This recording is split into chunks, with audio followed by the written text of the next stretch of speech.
The quote that spoke most to me for this assignment was from Ida B. Wells, an African-American investigative journalist during the Civil Rights Movement who wrote an expose on lynching in the South in the late 1800s. The quote is, "The way to right wrongs is to turn the light of truth upon them." To me, this quote embodies the role of the press to both give a voice to the voiceless and be a watchdog to those in power.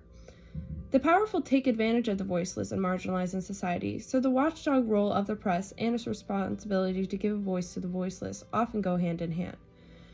In order to accomplish justice in a democratic society, the public must first know the wrongs committed against it and use that information to enact change. As the Society of Professional Journalism Code of Ethics puts it, be vigilant and courageous about holding those in power accountable. Give voice to the voiceless.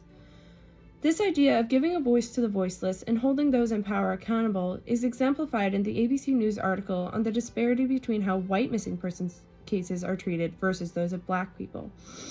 According to Robert Lowry, head of the National Center for Missing and Exploited Children, out of 800,000 missing persons cases they see, about 60% of the reports that we see here in the U.S. that go into those databases are people of color. Furthermore, the article reports that though African Americans make up around 13% of the population, they make up around 30% of missing persons cases as of 2018. However, according to the Journal of Criminal Law and Criminology, only about a fifth of those cases are covered by the news. The article also cites the fact that search efforts for missing people of color are often very different from those of white people, because people of color are more likely to be labeled runaways. As Lowry puts it, those large-scale searches in our experience have been predominantly for Caucasian children, and for reasons that we don't always understand. More than mere statistics is demonstrating how the system mistreats those, the people of color. The article also uses specific examples, using its platform to tell the story of missing people of color, including Shamika Cozy, Unique Harris, and Merlisha Rudd.